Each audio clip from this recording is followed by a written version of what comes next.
yourself again. Well, thank you everybody for bearing with us during these technical difficulties.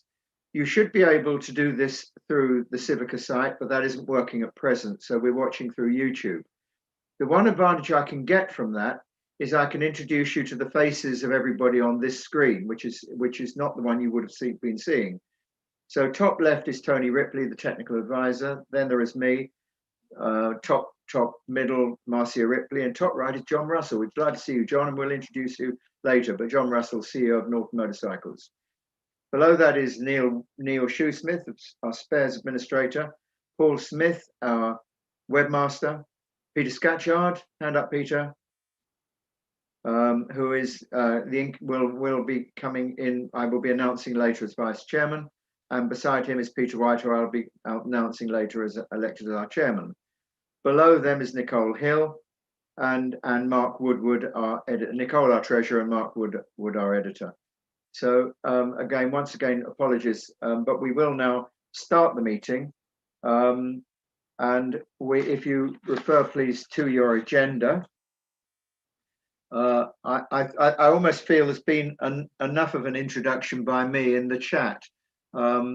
But to say, one of the things I was going to say to you right at the outset of the meeting, if everything had gone well, was that this is the first time we've attempted to organise and run a virtual AGM, and that there may be some technical issues. Well, we found that there've been some technical issues right from the outset, but I hope still that we will be able to run the meeting properly. You will still be able to message through YouTube, and many of you have already done so, and thank you for those that have enjoyed apparently our chat.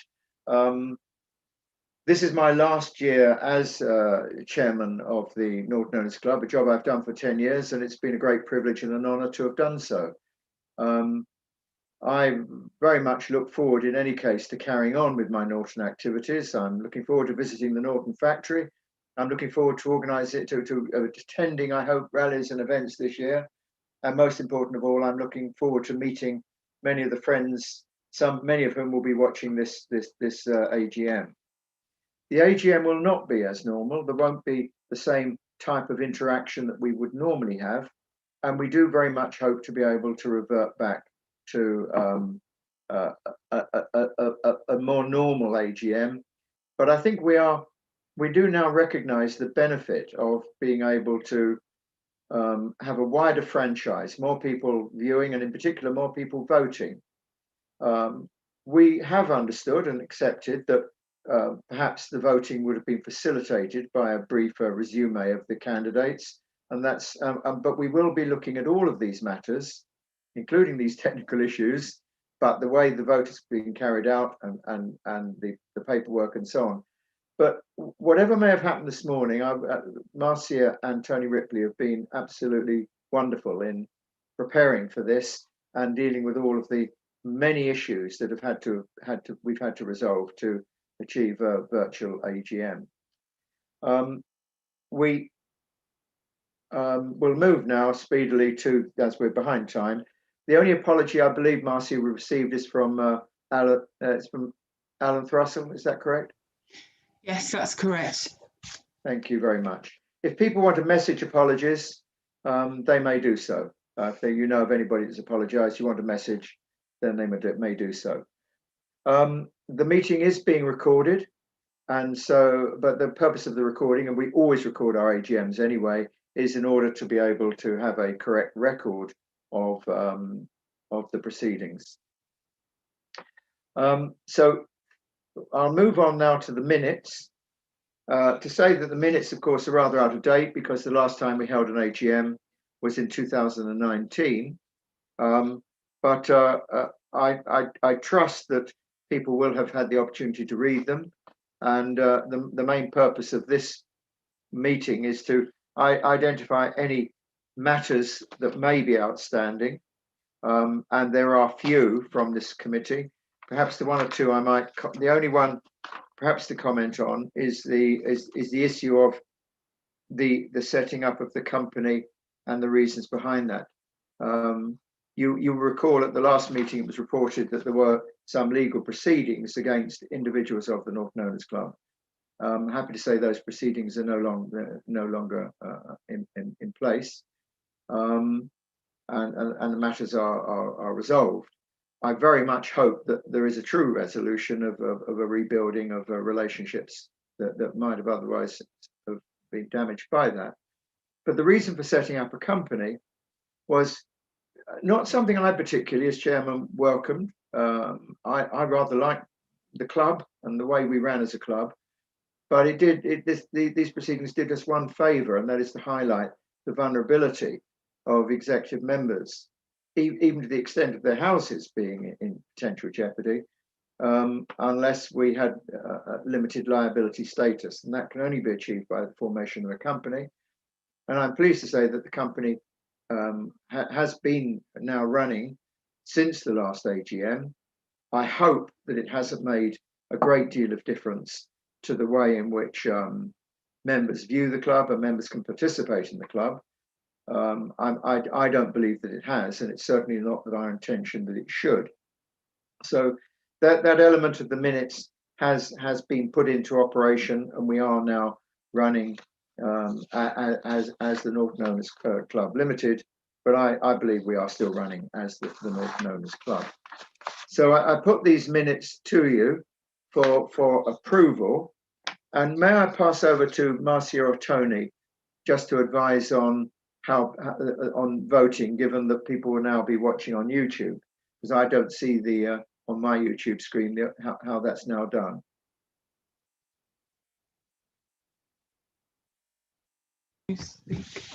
Right, for people who are watching on the Civica site, you'll need the Civica site open as well as the YouTube site so you can actually vote. Voting will come up shortly, or when the voting comes up. You'll be able to vote as indicated on the screen. You may find that as Civica had to reset the system, that you have to log back in again to the Civica site. Sorry about this, but when it comes back up again, it will be obvious what you need to do to vote. So at some point, Tim will announce the vote is now open, the vote will appear on the Civica site, and then we can move through like that. So I have to go back to the Civica site, do I? To vote. If you want to vote, yes. I do want to vote. Okay. Although I don't normally vote as chairman, I have a casting vote.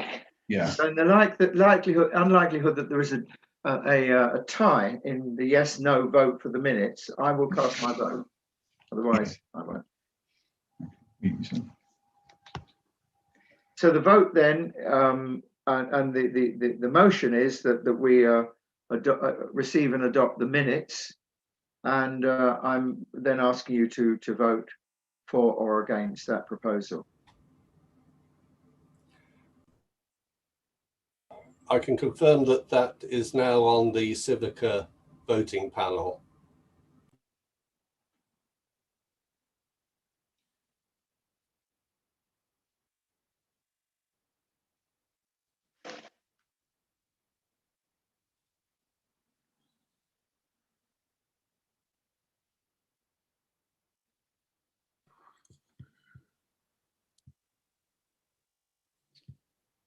The delay is because I need to allow sufficient time for people to vote.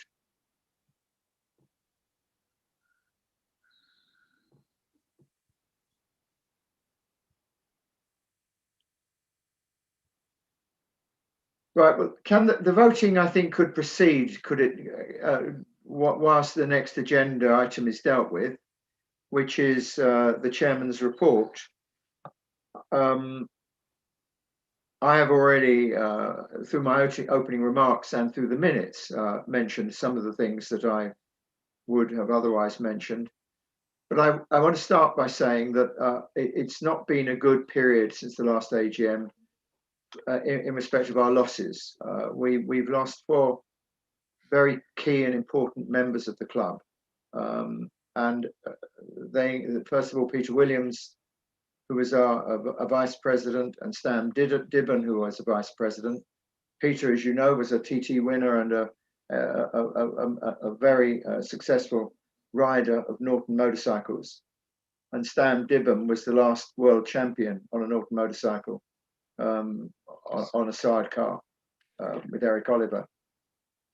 and they had both been stalwarts for the club and have done a tremendous service for us, and we will really miss both of them.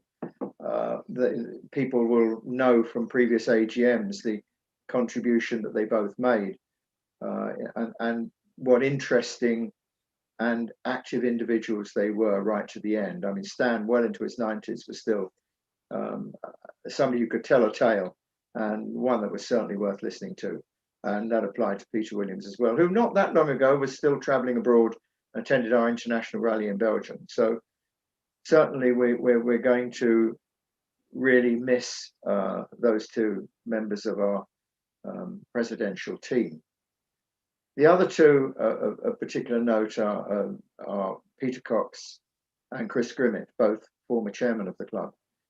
Peter, it's a while back since Peter was chairman, but he nevertheless was an excellent chairman, but also right up into his 80s was riding his Norton, his Dominator, to events, and many a time I've sat and chatted with Peter at one of our Norton rallies and so on. And he was very committed to the club, and as even suffering from a brain tumor, he called me to talk about the club and how he thought our future should be, and it was complimentary, I will say, about most of the aspects of our running of the club. But with Peter, you can never be entirely complimentary, because he always had something to say that led us in perhaps a different and maybe probably correct direction. So we will dearly miss him. And finally, Chris Grimmett. Chris died very suddenly, and a tragic loss, a heart failure while out running. Chris was chairman before me. No, he finished a year before I started, and was also chairman for 10 years. But Chris did so much for the club in terms of international events, rallies, the website, as well as being an excellent chairman. And he was right up again till the end, active, right up until the very end. The days before his death, he was active within the club, particularly as a member of the rally team, and was currently working on a couple of rally projects for us. So Chris will be very sorely missed, and I think perhaps if we were in a meeting, we would now probably stand for a minute in silence to remember those people. Perhaps we can just for a few moments pause and reflect and remember those four individuals who we will much miss.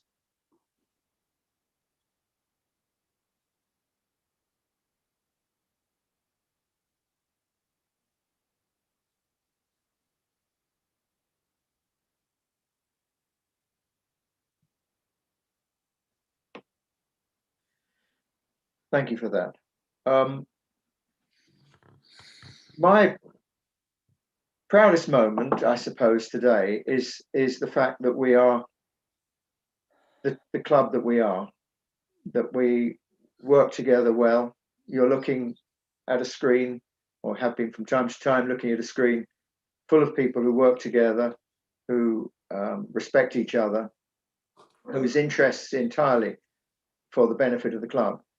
I don't think any of us are in it for any. If we are in it for personal gain, then we're surely disappointed because it costs us to be active in the Norton Owners Club. We don't gain anything from it, excepting, of course, we gain pride and the opportunity to make a contribution to a club that we very much like and enjoy. So that's the thing that I will remember when I leave. I'm not going to remember the odd and the very occasional less good moments. So just to reflect on some of the things that we've done. We just a year or two after I became chairman, I'm not, by the way, claiming credit for these things. I'm just saying these have happened while I've been chairman. We increased the number of issues of road holder from bi-monthly to monthly. And that, I believe, has been a tremendous success. Right, that's been a tremendous success. But I better interrupt myself first of all to say it's now time to close the vote. So the vote is now closed. Thank you. So we've closing the vote has consumed everything I was going to say. So we what was it? I will revert back to the starting point here and say that we certainly, running as we do well together. 100% for, Marcia, thank you. I now know there's 100% voted for the resolution. And that's well and truly interrupted my flow of thinking, but quite rightly, because it was necessarily to do. Don't apologise, Marcia. I would have forgotten to do it otherwise. So you just keep on doing that, and that's fine. On the international front, I'll move to that now. Whatever I was talking about, I'll now refer to the international front. We have a new branch in the Czech Republic. We have activity in all across Europe and the world. And those of you who are viewing, and I know there are some, I've seen people from Spain, I've seen people from Italy already message us. So thank you very much for your contribution to the club. I know that though if you are listening in America, it'd be very early in the morning for you. So if you did make the effort to get up and listen, that's certainly good news. And well done for that. No, so my high point is really being part of this club and being part of this team, and feeling that we can hand over to others to do a great job on our behalf. I mentioned I'd got as far, Mark, with the road holder and saying we'd managed to improve. That was one of the things we've managed to establish, the bi-monthly road holder. Our accounts are in a strong position, which will be reported on. We've had rallies and events, apart from COVID, pretty well 2 or 3 times every year during the 10 years that I've been in chairman. And indeed, I've attended every international rally, apart from one in Australia, which I was precluded from doing because of work. And they are great events. Sadly, our rally in Sweden has had to be postponed for 2 years this year, which is again due to COVID.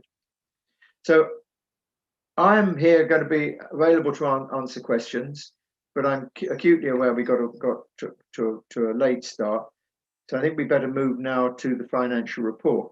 What I would like to say, first of all, before I ask Nicole to make her report, concerns audit. As a club of our size, company of our size, and indeed we could be a great deal larger, we are not required to have an official audit. However, we have made the decision to do so. And this in effect means that we will never be able, as long as we hold our AGM in March and April, to present an audit of the previous year, because by the time we've closed the accounts and the audit is being undertaken, it will not be complete by now. I'm chairman of another company, actually, a much larger company. And we only had our first meeting with the auditors last week, closing, because it takes a couple of months to close down your accounts and do all your accounts and so on. It's only then can you have them audited. So any criticism of us or Nicole for not presenting you with the 2020 audited accounts is actually a criticism of the timing of our AGM, not a criticism of any individual within this club. So what we are presenting you with is audited accounts for 2019 and what we must therefore call draft accounts, because they haven't been audited, for 2020. They have actually been very carefully scrutinized by the directors. And we are confident we are presenting you with accurate accounts, but it's just, Nicole, it's just with that caveat that I am introducing you as treasurer, and you will be presenting on screen your report. So Nicole, would you like to say a word or two, or do you want to go straight into your presentation? You're on mute.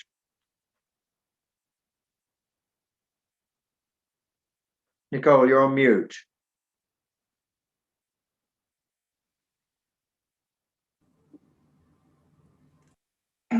Is that better? Can you hear me now? Yeah, I can hear you now, yes. Sorry, for some reason it wouldn't let me unmute myself.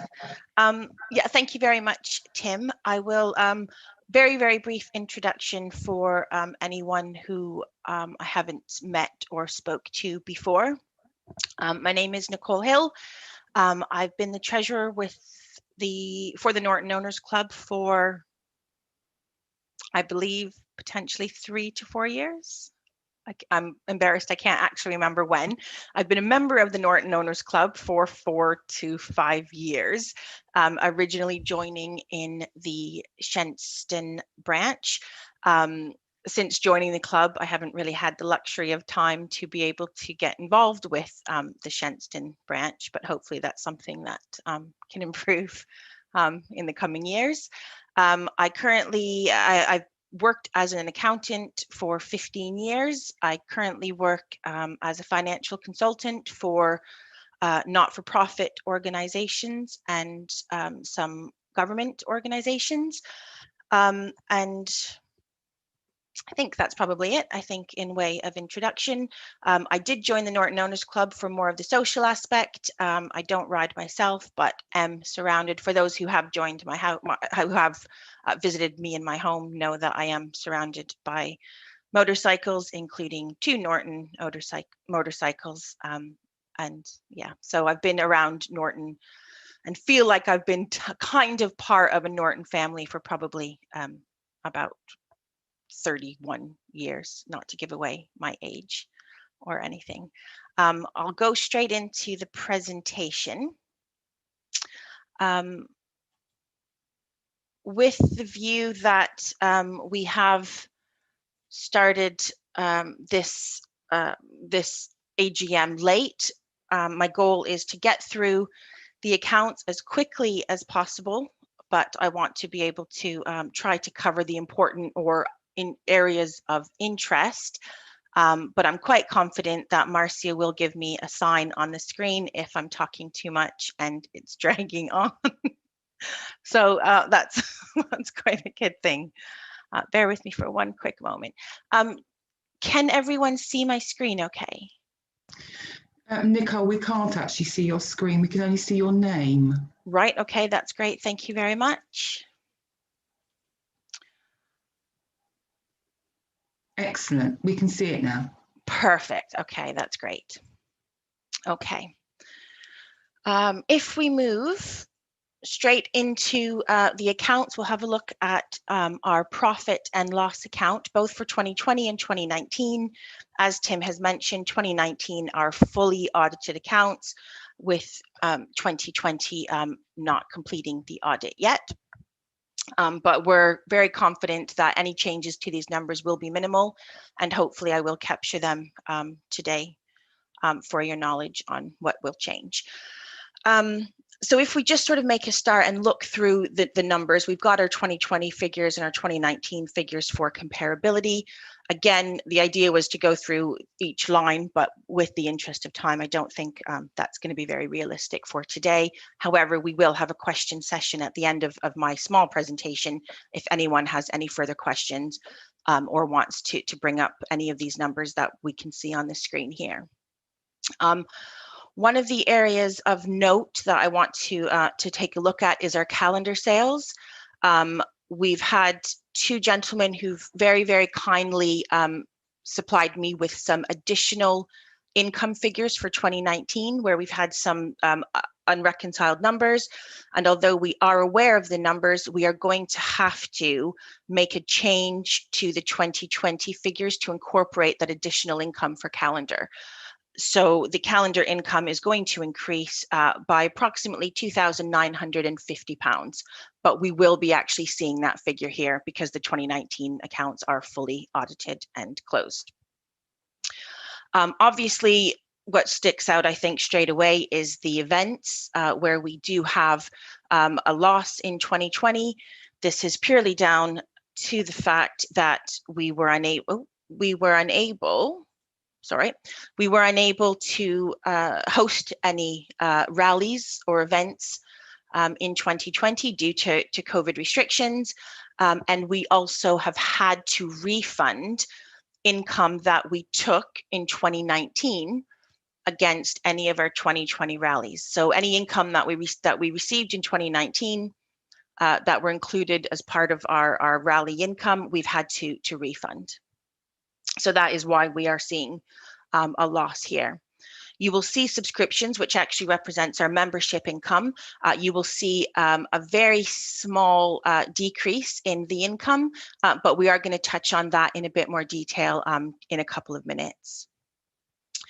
Our library records income is also down, and the best that we can imagine without doing very detailed research and analysis is it is down to the requirements for records, potentially again due to the coronavirus pandemic.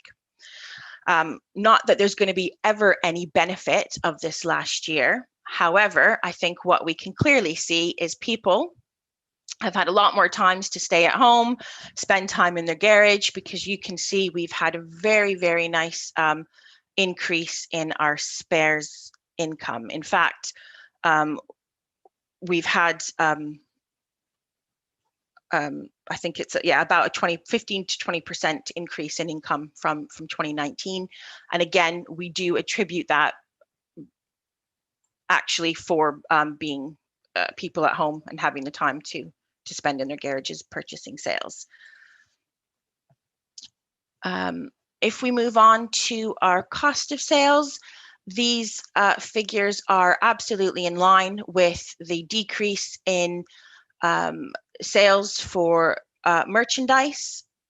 Because we've had a decrease in merchandise, we're seeing a decrease in the cost of the direct cost of merchandise. And again, where we've had our increase in our spares, we've obviously and expectedly had an increase in our cost of sales. If we move on to some of our general expenses that we see coming through every year, again, there's nothing really that I want to bring up in too much detail, although I do believe that it's important for me and an area worth of note for our PayPal e-commerce costs. You will see that this number, which is £4,067, was omitted from the 2019 accounts that you will have had, you will have seen published. I actually honestly do not know how that number was admitted when we originally published the accounts and sent the first draft to the auditors. We were aware of this figure. It was never a cost that we didn't know about. My only guess is that it was a pure accident from myself, that when we sent these published figures, somehow I deleted it. It might have just been an accidental press of a keyboard. I don't know. But our auditors have done their job and straight away brought up that we were missing this cost. So this is a cost against our e-commerce fees. Our branch grants, there is a decrease, but this is solely based on the applications by branches for branch grants. And obviously our branch related costs have obviously decreased. And I think it's going to be very, very apparent to all of us looking at these accounts that these are in relation to the activities that are happening within the club. The majority of the costs, or quite a large amount of the branch related costs in 2019, were based on the display kits that were offered, that the committee did quite a lot of work providing to branches. There hasn't been any such activity at all in 2020. In fact, I think that these figures just represent some small amount of postage costs going out to branches. If there's anything else worth of note, I'm just trying to go down. Again, with our club van and motor running costs, you will see quite a large decrease in 2020. Again, we haven't been using the van for events or rallies, and these costs for 2020 are simply representing our annual costs, such as MOT, any repairs, and insurance against the club van. Computer running costs, I do believe, is going to be part of a presentation a little bit later on in our AGM. So I'm not going to go too much into these costs at this point. However, we can touch base on these again during questions, or like I said, it's going to be addressed, I think, later on, or at least the majority of the computer running costs. Moving on to AGM costs, I think it's worth me noting these. these have obviously had quite a sharp decrease in costs. The 2020 cost represents nothing else but a projector that we had to purchase for future in-person AGMs that I'm absolutely sure we'll hopefully be having in the future. And again, with branch secretaries meeting costs, we haven't had an in-person branch secretaries meeting.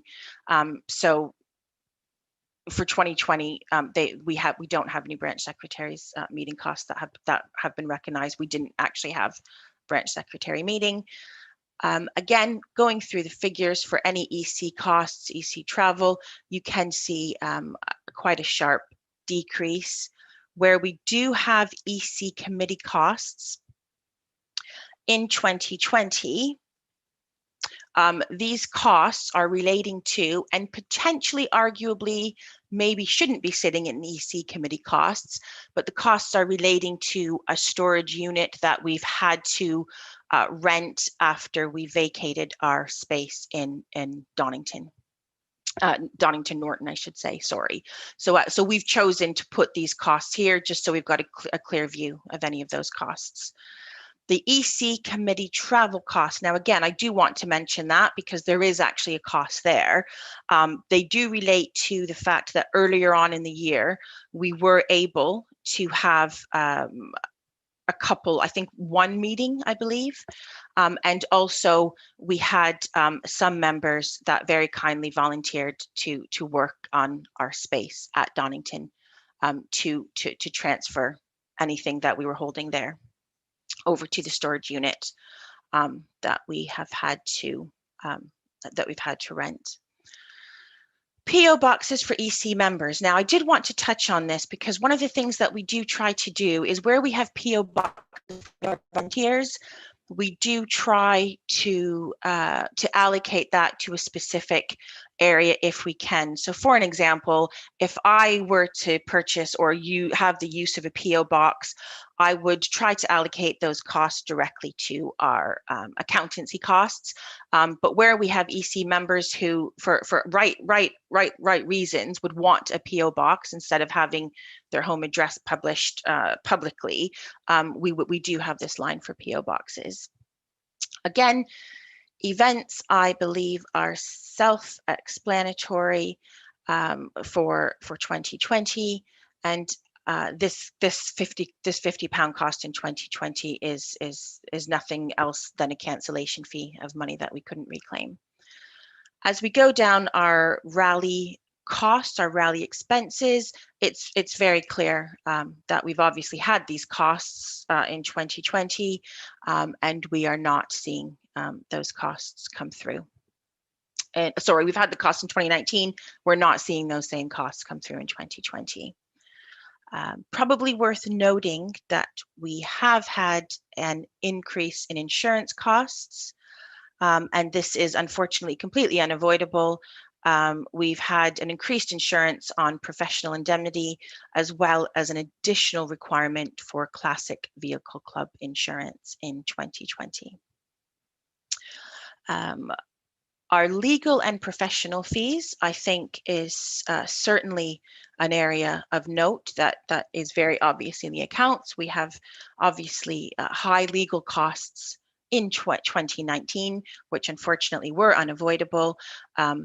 But we have had a credit note against those legal costs in 2019, which you will see represented in our 2020 accounts. Okay, looking through our other expenses, I'm hoping everyone can see this okay, by the way. Looking through our other our other expenses, I think everything looks absolutely in line with what we would expect based on the other accounts that we've seen, and obviously the result of COVID-19. But probably an area of note is our road holder scanning costs. We can see that we've had this £3,000 cost in 19, no cost in 2020. This was simply an activity that the club undertook to digitally scan all of our present and historic road holder magazines. I believe that's the best explanation for it. Our road holder editor would be able to probably give more explanation on what the actual activity was, but that was my understanding of that activity that we did. One area of note that I think is definitely important for me to go through is these costs here, where we have our road holder production, postage, and overseas and domestic mailing costs. This is purely the right figures. So the figures are absolutely right and will not be changing.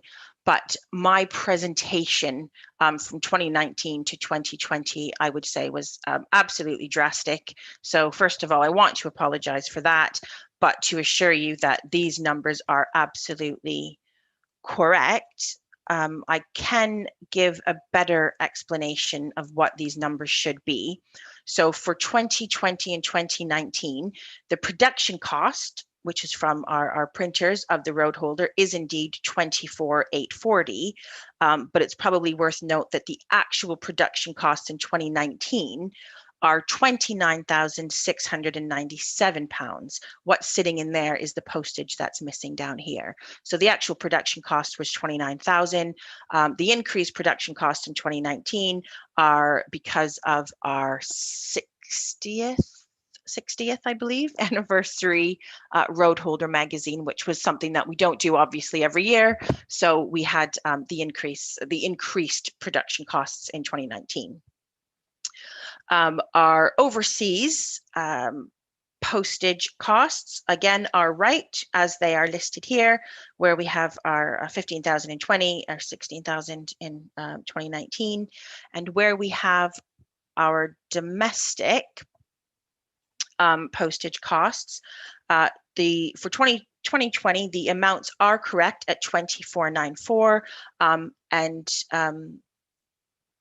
the amount here is, £21,305. So the figures that I've just stipulated to everybody do come back to these. It is just my awful presenting. But one of the things that we are doing is always looking at how we are presenting accounts and trying to make improvements based on feedback. Again, I can go over that with anyone in more detail at any time if they wish to do that. Okay, and then just finishing off our expenses on our P&L, we have obvious decrease in expenses for library twin records, and that is simply because of the decreased activity going on with purchasing of the records. Treasury and accounting costs are very low.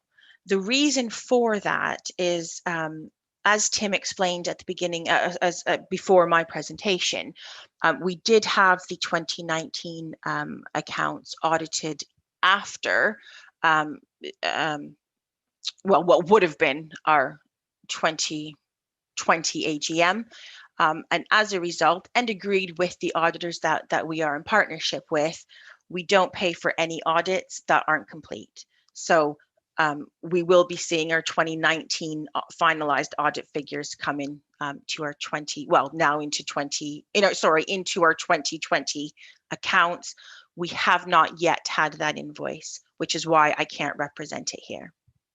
I do expect it to absolutely be in line with past year audits. There's not been any extra work from any other audits that we've had, so I do expect that to be in line with previous years. But unfortunately, we haven't had the invoice yet to include it in the accounts.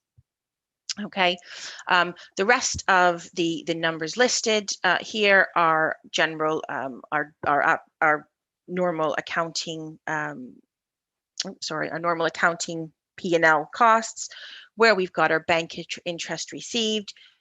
You can see that number is a lot lower than it normally is, and that is in line with so many banks across the UK during 2020, where higher interest bank accounts, the interest rate received has considerably decreased for many bank accounts.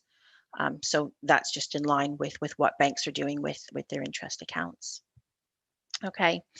I'm going to quickly, quickly move on to the balance sheet. I'm not going to go through this in the detail that I've gone through in the P&L. I'm hoping everyone can see this okay. What I did want to obviously bring to everyone's attention is our bank accounts. Because I think that's probably where everyone is showing, well, probably a bit more interested in, and how our liquidity and how our cash health is doing within the Norton Owners Club. We've had an increase in our bank deposit account, which is where we hold all of our savings. So these accounts here, which is our subscription account, our Euro account, and our spares account, these are used for everyday transactions of incoming income and invoices, that expenses that we have to pay out. But this is where we hold any any savings income that the club receives. And you can see here that we've had quite a nice increase in our savings account. So this is continually healthy year on year. Even looking at the loss that we did incur in 2019, our cash health and the health of the club is continuously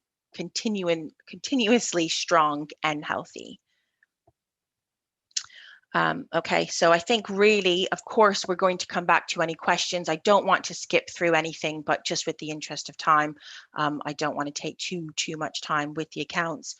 Any more questions we can come back to shortly, but just to provide a couple of visuals where we were talking about our spares income. You can see that from 18 to 20, there has been a very nice increase in our spares income. And in this case, 2020, we've had a much sharper rise than probably we would have had without having the year that we've had.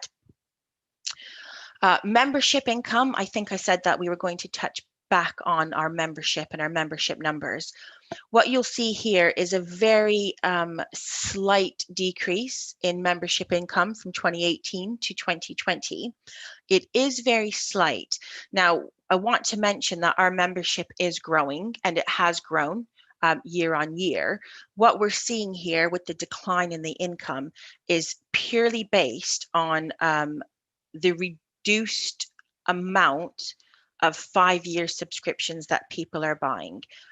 They're still obviously available and people still are buying the 5-year subscriptions, but that is reducing and being replaced in favor of annual direct debits. So you're just seeing that income decrease because with the higher amount of 5-year subscriptions purchased, a few years back, this income would expectedly show higher. I'm hoping everyone can see this okay, but really what it is it's just showing some numbers for actual memberships. You can see a growth in 2019, from 2019 to 2020 in our new membership, and you can see a slight decline in our renewals. So from 2019 to 2020. Now the decline in renewals is in line with what I was saying previously regarding the reduced amount of people buying the 5-year subscriptions. As these 5-year subscriptions start to run out, I expect this renewal, the amount of renewals to obviously increase as well as the income. Down here, what we do have very kindly provided to me from my colleague is our membership numbers. So you can see here that our membership is growing. So 4,773, 2018, 4,777 members in 2019, and 4,966 members in 2020. So again, our membership is healthy and growing. Hi, okay. Nicole. Oh, hi, sorry. Sorry, Nicole. No, it's fine. Time up. Okay, perfect. That's fine. This is the very last slide anyway, so that's absolutely fine. This is just a slide of our continuous improvements, which everyone can hopefully read on the screen. But yeah, that was my very last slide anyway, other than if there are any questions.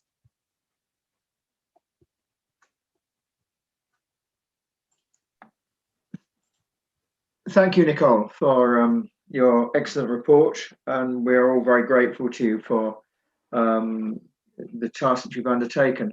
I feel like perhaps I should say at this stage that Nicole has indicated to the directors that this year will be her last year as treasurer, and that's going to leave a considerable gap for us to have to fill. And we will be very interested in hearing from anybody who is willing to step in. And Nicole, I believe you said that you would continue to support anybody during any transition period. Absolutely, yeah. I'd be here for as long as anyone who is interested in the role or taking up the role to support for as long as absolutely needed.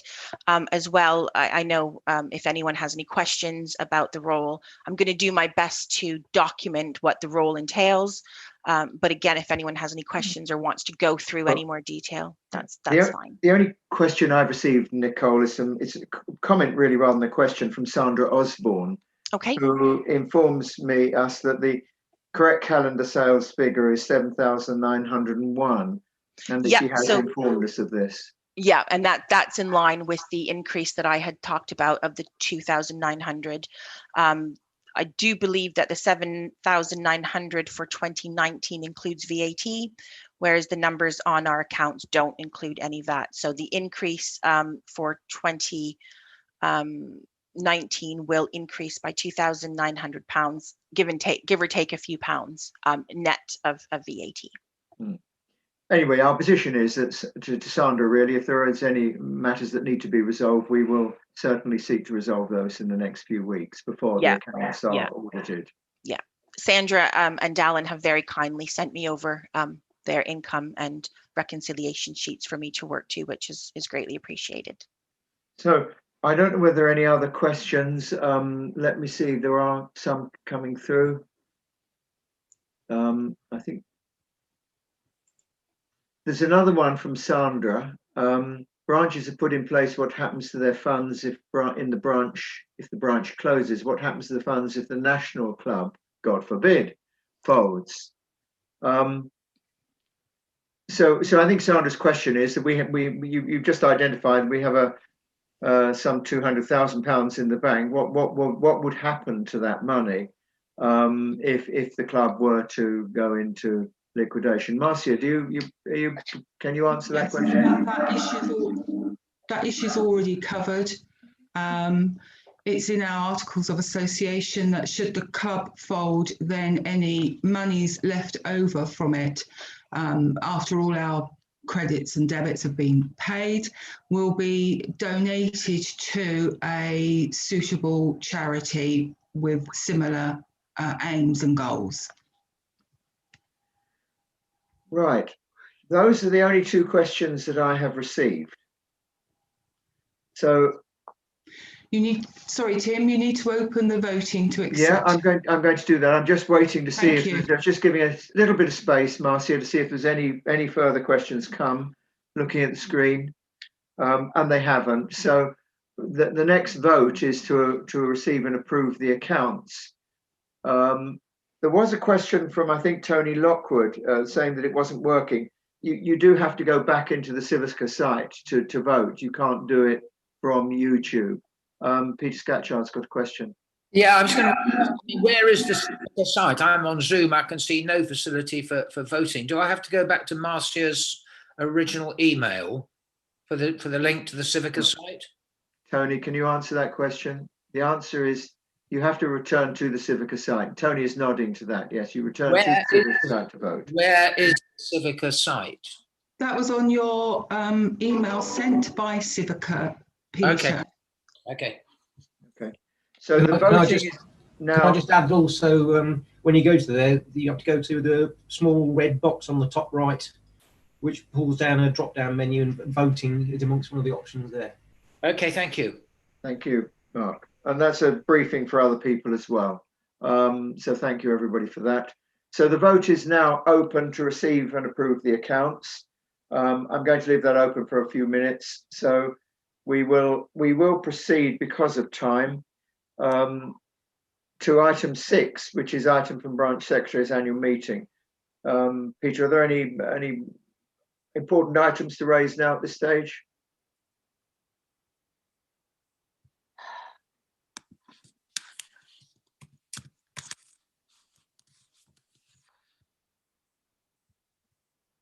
Did you hear me? Peter, did you hear me? Peter Scatchard. Sorry, Tim, what was the question? Your item on the agenda, items from Branch Secretary's annual meeting. Yeah. You want me to do that now? Yes, please. And then we'll close the vote after that contribution. Okie doke. Probably means I won't have a chance to vote. Right. I have to report that yesterday we held a virtual branch secretaries meeting, as had been hinted at earlier in this AGM. We have 29 UK branches, and 23 of those branches attended our virtual branch secretaries meeting, which was an extremely good turnout. We had 2 observers in our chairman and our vice chairman as well. So we actually had 25 screens up at the same time. And it worked exceedingly well. We managed to have a modus operandum where people put their hands up to be able to talk. We had very little over talking and all that. And our branch secretaries meeting lasted 2 hours. And I've had comment back from several attendees to say that they felt it was a very worthwhile meeting. They got things out of it. And in particular, the major theme that was being talked about was recovery from COVID, with branches all looking to break out and get back to normal activity. And the Let's Get Started £100 grant to each branch is likely to have a very hefty uptake, with lots of branches starting to think about how they could spend that £100 to put something on to the benefit of their members and possibly the wider motorcycle community to promote the Norton Owners Club in their area. So that was very helpful. And there was a good exchange, free flow of exchange of ideas between the various different branches. For instance, North London branch is celebrating 50 years at the same venue, the Black Horse, out in Hertfordshire. They've been there for 50 years this year. So as you can imagine, there's likely to be a bit of a party there at some stage. And I, for one, will certainly try and get along to it, dear old North London branch. North London are now our second oldest branch, second only to Bristol, with the demise of South London branch. North London are right up there. Prior to the branch secretaries meeting, I actually managed to get a branch annual return form, known affectionately as the BARF, and those of you who read Viz will know that that's not entirely a particularly happy image, but nevertheless, I did get returns from all 29 of our UK branches, including our very newly formed Suffolk branch. So well done, everybody. And the net result of that actually shows a slight increase in the number of branch members than the one that Nicole showed you a short while ago. It's about 840 rather than 820. It is a bit difficult to calculate the number exactly because they get reported slightly differently. And I'll talk to Tim, who will be taking over this role, with a view to seeing whether we can't regularize it so that the answers are less equivocal in the future. So 29 UK branches, all reporting, bless them. Our smallest branch is Bucks and Beds, but they still managed to get me a return. They've got 4 members. And our biggest branch, well, there are various wild claims, I think, but I would believe this one. Our biggest branches are people like Bournemouth with 45 members, Bristol with 53 members. I see Kent reporting 60, but again, I think that that's an aberration. I think that is people in their area, because I know that in the absence of any further information, West Sussex reported 70, but put the caveat on that this was people in their area and not active members. So there are those kind of caveats. But the biggest of them all, and again, I would tend to believe this number, is Surrey with 63 members. So excellent, very good returns. The other interesting thing that came from the returns was that practically everybody has signed the affiliation agreement. Bucks and Beds have not, because I think they think themselves too small to make it worthwhile. Solent have some concerns about the affiliation agreement, which we are addressing, but have stated their intention to sign if we address those issues. Suffolk hasn't signed because it's too new and they haven't got around to it, basically. So all but 3 of our 29 branches are now affiliated to the Norton Owners Club Limited.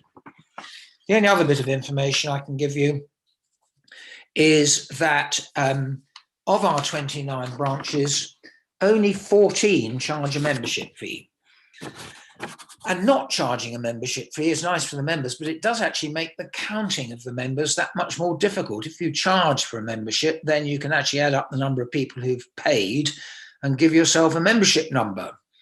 Where you don't, you have to make a kind of guess on the basis of, did Fred come along 2 or 3 times during the course of last year? That's how I count our Oxford branch membership, for instance, and put it at about 10. Basically people that we see on not infrequent occasions count as members. Of the 14 that do charge membership, most charge an annual fee ranging from £4 to £10. Most is around the £4 to £5 to £6 rate. And of the 3 that charge monthly, they charge between £1 and £2 per month for attending a branch meeting. So I think Branchland looks reasonably healthy. Thank you very much to all the efforts being put in out there on the field. And I'd like to think that as we come out of lockdown, that branches are going to be helped with this grant to actually get out there and be active for their, and it's very important that they're active. It's great for their members and our members that join them, that they've got things to do, but it is also a recruiting sergeant for the club as a whole. If we hold events out there, we tend to invite other motorcycle organisations or even the Joe Public. And of course, we tend to recruit members as a result of doing that. So well done, the branches. I'm standing down as branch liaison officer. As of now, I've done the job for five years or so. I've thoroughly enjoyed it. I've had a great time with many of the branch secretaries who've been really good at communicating and imparting that feel-good factor around the club. So thank you very much indeed.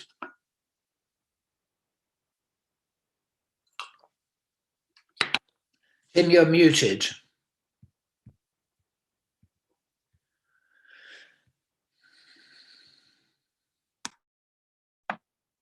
We'll get there in the end. We'll get used to all of this. The voting is now closed for the branch account, for the accounts, approval of the accounts. And thank you, Peter, for your contribution. I haven't got any questions to Peter. I'm just pausing for a second to look again at my messages. Okay. Now I've got the result now for the election, for the vote, which is 100% in favour. So thank you very much for approving the accounts. That's great. Next item on the agenda is the e-commerce and website. Al Osborne submitted a question and proposal about the e-commerce site.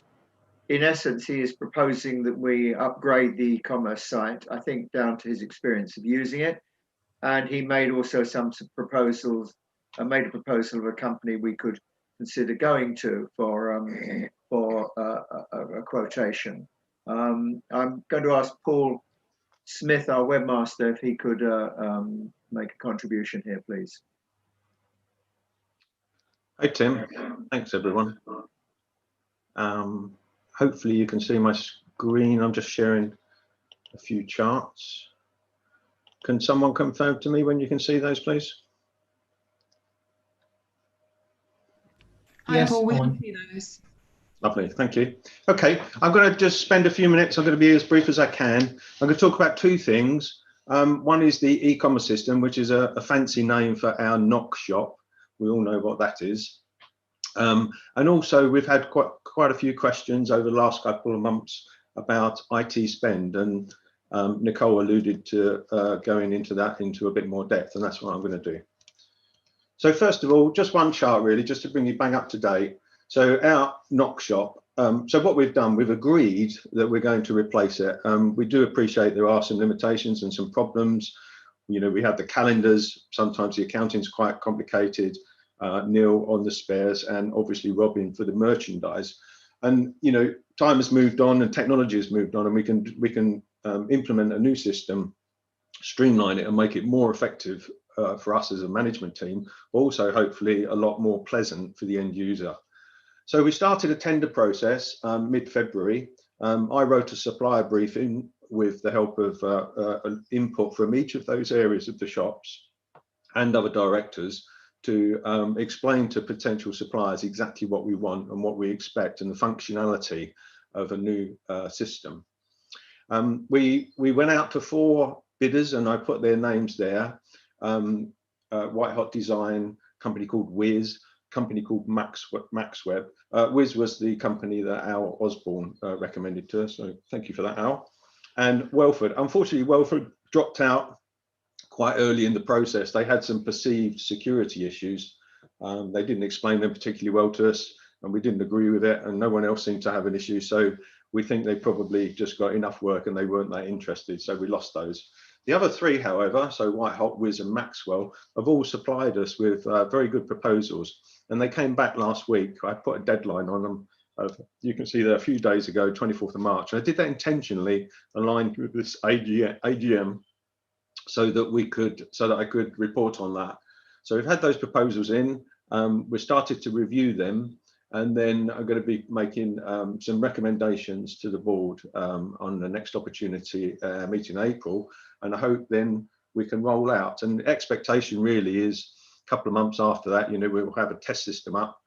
We can make sure it works okay, and then we can get it out to all of our membership. Okay, so that's that.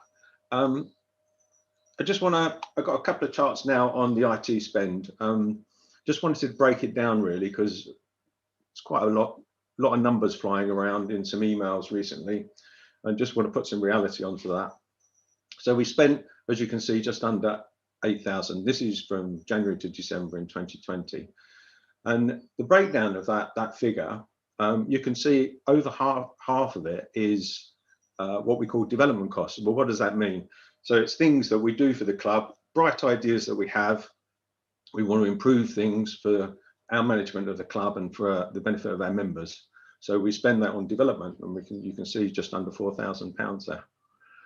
The other items, obviously we have to run the service somewhere. So we've got our server maintenance contract, and then we have updates and maintenance of the actual website, 1,550.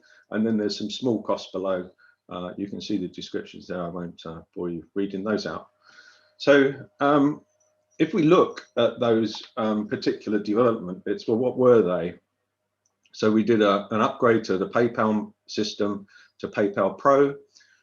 We did the booking forms. Unfortunately, we never got to those rallies, but obviously when we did it, we intended to go. So we had to spend that money. We produced some front ends for membership and technical officers, and also a new records admin system for our records officers. So you can see the breakdown. And then lastly, there's a bit of an eyesight test, but the actual detail from our accounts that Nicole prepares of all of those numbers there. And obviously on the previous numbers, I've just lumped them up into the appropriate groups. So that's it. I just wanted to share that with you and give you that detail, because as I say, we'd had quite a few questions over that in running up to this meeting. Okay, thank you, Tim.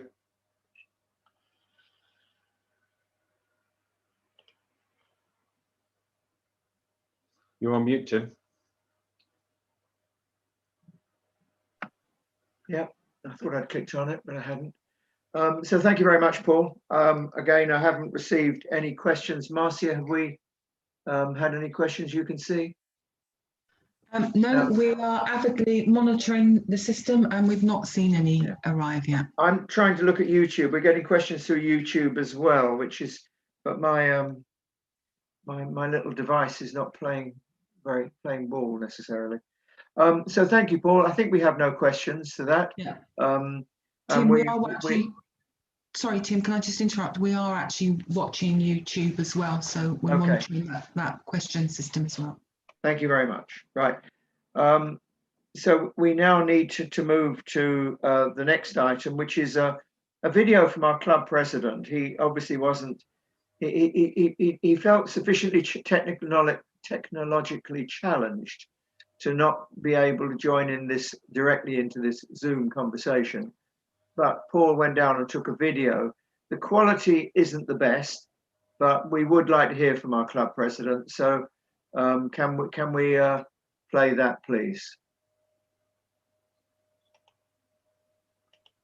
Okay, it's Paul again. Just let me know when you can see the screen with Mike sitting in his chair, then I'll start it.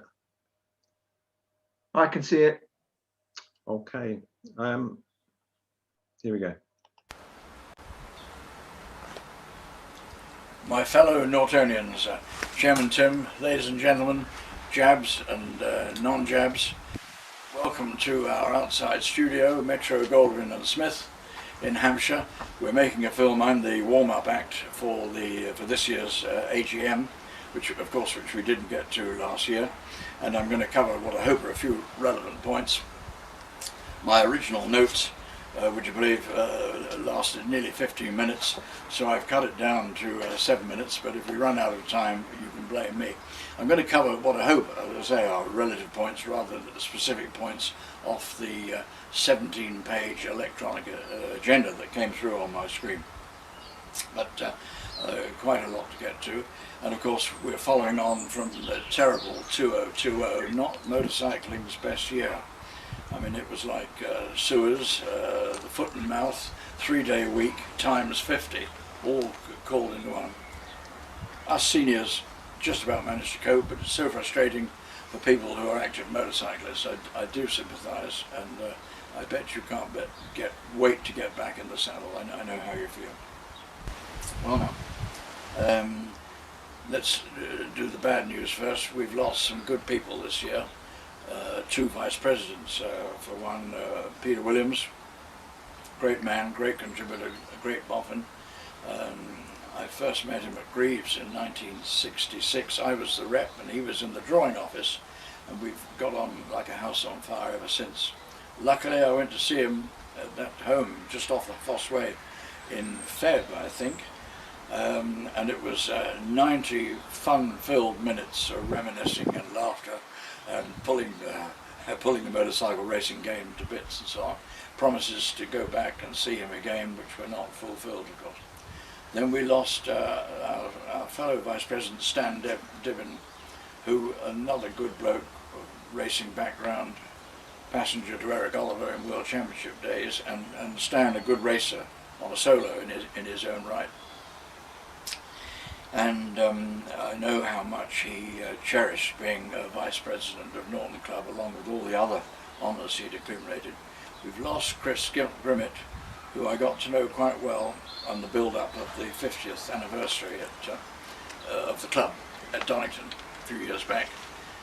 Each day for about 2 months, I was sending him would it be a fax or a telex or an email, reminding him or tickling him of somebody we ought to invite, because said person had connections and ought to be there or would want to be there and probably didn't know about it. And and Chris was very helpful in the project of getting Les Archer over from Spain with the European Championship in Norton. We've lost other good people. I can't mention all, but we know who they are. Talking on positive things, Norton lives again. My mole in India says that TVS is a good fit. I've not, unfortunately, yet spoken to John Russell, but I like the cut of his jib. He doesn't get excited, he doesn't make false promises, and I think we've got a good man there. Stuart Garner, of course, not public flavour of the month at the moment, but his projected production wasn't all bad, and his styling was good, and his ideas and the racing. He tried hard, but the foundations had too much sand in them. I must also dwell on the wonderful road holder that continues. Ironically, I moved house about 1,000 yards near the equator 2 years ago, and although I had a mail redirect 8 or 9 months ago, they started not coming through. And I didn't realize it. I take about 35 other mags on a monthly basis, cars and bikes and the week and the oldie and so on. And it was only when I came to compile these notes that I realized I hadn't seen a road holder. I thought it had gone out of print because of the pandemic. Anyway, soon got together, and Jill Woodward sent me 7 toot sweet, and I've had the recent luxury 2 evenings going through 7 roll holders, one after the other. And what a magic thing that was. What a wonderful magazine we have. I was so pleased. I rang Mark Woodward, Editor Woodward, to pat him on the back, and I'm delighted to report that his enthusiasm after 9 years remains undimmed. And he doesn't write every word himself, of course, but he chooses and designs and so on, and we have a gem of a bloke there. And of course, it's a major part of the annual subscription is Road Holder. And do you know, our subscription has remained at $19.50 for 10 years. Now, who is it who mentioned inflation? What a bargain it is, being a member of the Norton Owners Club. And long may that continue. What else have I got? I've got so much I'd love to tell you, but for another day. I will now bid you farewell from the Metro Goldwyn and Smith studio in Romsey, and hope that we meet again soon, and I wish you a fulfilling AGM herefrom. Well, thank you very much, Mike, and it's what a great president you've been for the club over years. I hope you're listening to this event. I know that you thought it might be a bit of a challenge to do so, but your work on our behalf is very much appreciated, and long may it continue. So thank you for that. The next guest speaker we have is John Russell. And now, is John back on screen? Yes, he is. I'm very much back on screen. Good afternoon, John. Thank you for rejoining us.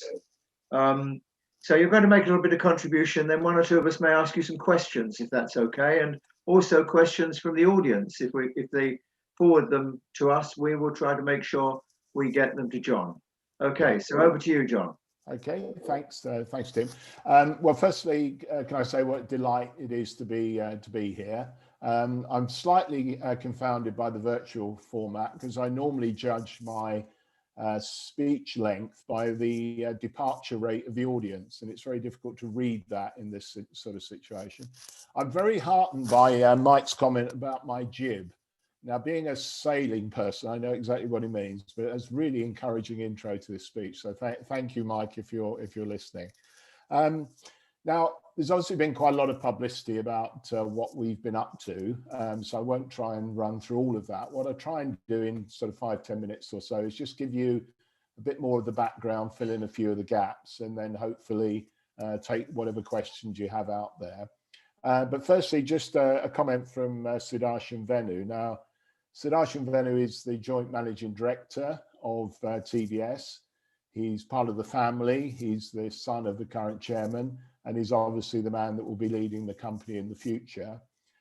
Very much the instigator of the Norton purchase, and very much, a key project for him and something he's got, a lot of time invested in and wants to see succeed. If it wasn't for COVID, he would have liked to have attended this meeting. So he sends his best wishes to everybody and is looking forward to engaging with you in the future. He, like me, sees owners' clubs as the bedrock of a great brand.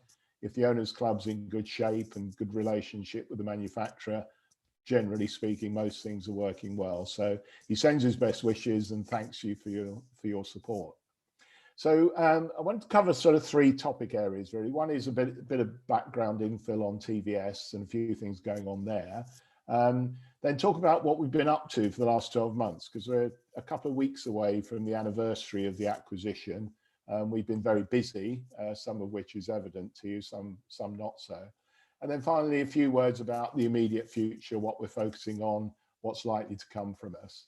So I think firstly on TVS, in my career, I've done a number of things, but the last 7 years, I've been working with TVS as a sort of consultant on various things. So I know them pretty well. And that's one of the reasons they asked me to take on this interim CEO role. They know me, they know my background in motorcycling with Harley Davidson. And obviously I know them very well. So it was a good opportunity. I think when it was set up, the idea was I'd be doing this job for 3 or 4 months, but COVID has extended that somewhat. So my return from retirement has been longer than I anticipated. The TVS themselves, they go way back. They're a 100-year-plus company.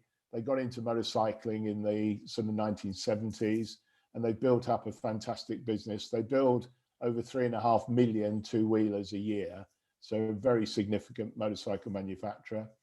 Had a very productive relationship back in the 80s with Suzuki. They've always been focused on quality. It comes partly from that association with the Japanese, but generally they've been very much a quality-driven company. And that's evidenced by the relationship they got into 4 or 5 years ago with BMW, where they're building the 310 engine bike for BMW that's being sold in America, sold in Europe. So any sort of concerns that people might have about the quality philosophy of TVS, I can assure you there is no reason to be concerned. As well as being a high volume company, they're a very financially strong company, another component very important to Norton. And they're probably the most ethical company I've ever worked with. They have a very strong, family-driven ethical philosophy. They see the Norton acquisition as them being the custodians of this brand. They don't see it purely in financial terms. So they come to the business really valuing and recognizing the traditions and the history of Norton. And their aim really is to take the long-term view and put Norton back to where it belongs. You know, put us back into the firmament of motorcycle brands throughout the world. And if you like, recreate the success of the past, but very much in a modern context. A bit of news that you might have picked up on last week, TVS have been going through some management changes, and they do have some impact on Norton. As part of this sort of succession process, they've announced that Sir Ralph Speth, who's the former CEO of JLR, who's on the Tata board, is joining the board of TVS and will take over as non-exec chairman in 2023. I think this is very much part of TVS's increasing sort of international philosophy. And that means that Sudarshan will rise in the firmament within the company and become effectively the managing director of the company. So I think this very much indicates the trend for TVS. They don't want to focus purely on their Indian and sort of Southeast Asian, African business. They really do want to make a success of the business globally. So second point then is what have we been up to? Well, I think the first thing is for a poor old guy like me who's been dragged out of retirement, it's been quite challenging. Probably the busiest I've ever been in my life, probably the most enjoyable as well, but really, really busy. And we have achieved quite an extraordinary amount. When we took over the business, we took over really some brands, 55 very good people, the rights to various assets that were valuable, and the passion that existed around the brand, including the owners club. You know, those were the fundamental assets. So since then, we've been working on a number of things. Firstly, we've been building the organization. We've built up from the 55 people, we're now up at over 120. We're heading towards 150 people. The bulk of that recruitment has been in the areas that I think are most important to the way the bikes are going to be seen and perceived and owned and ridden by our customers. Big investment in new engineering capabilities, quality, some brand work, the general facilities around the company. And what I say every day is every day we become more and more like a proper company. There's no doubt, as Mike said earlier, that Ghana did a number of things that were really positive, kept the brand alive, put it back into the limelight. But we're addressing the issue that he referred to. We're really building a solid foundation for the future. And I think that's in everybody's best interest. The second big thing we've done is we found a home. It was very clear from day one that staying at Hastings House was not the right thing to do. Totally inappropriate facility for our sort of business. So we've now taken on a facility in Solihull. It's an interim facility in some senses, but it's likely to be our home for the next 5 to 10 years as we grow. To put it in scale, the old Norton, I think, never built more than the Stuart Gardner Norton never built more than about 300 bikes in a year. The Solihull facility has a capacity to build between 5,000 and 8,000 a year, depending on which bikes we build and how we build them. It's been equipped with the best possible machines and operating processes.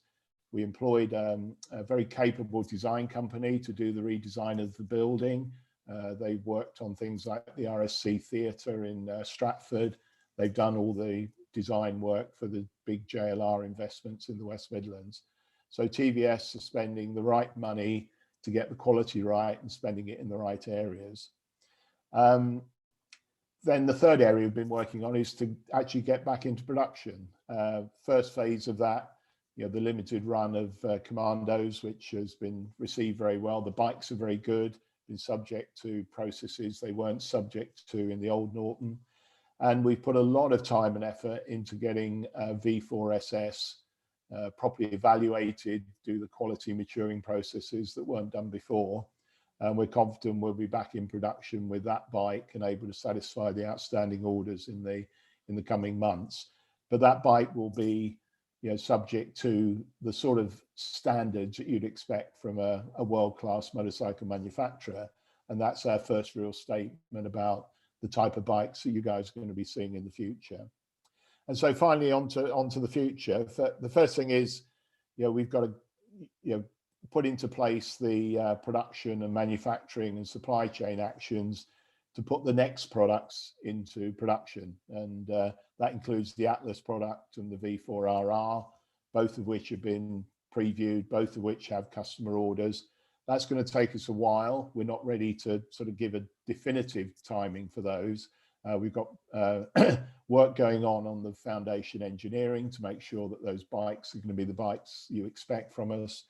We've got quite a bit of work to do to mature those bikes through the engineering process and get them into your hands. We want to build the business, and this comes back to, you know, the aims of TVS. TVS are a 100-year-old company. They think in decades, not in quarters, and they're investing to make sure the business can become what it needs to become. And they see in the interim that this business should be up there competing with Ducati, BMW, Harley, all of the other great motorcycle brands.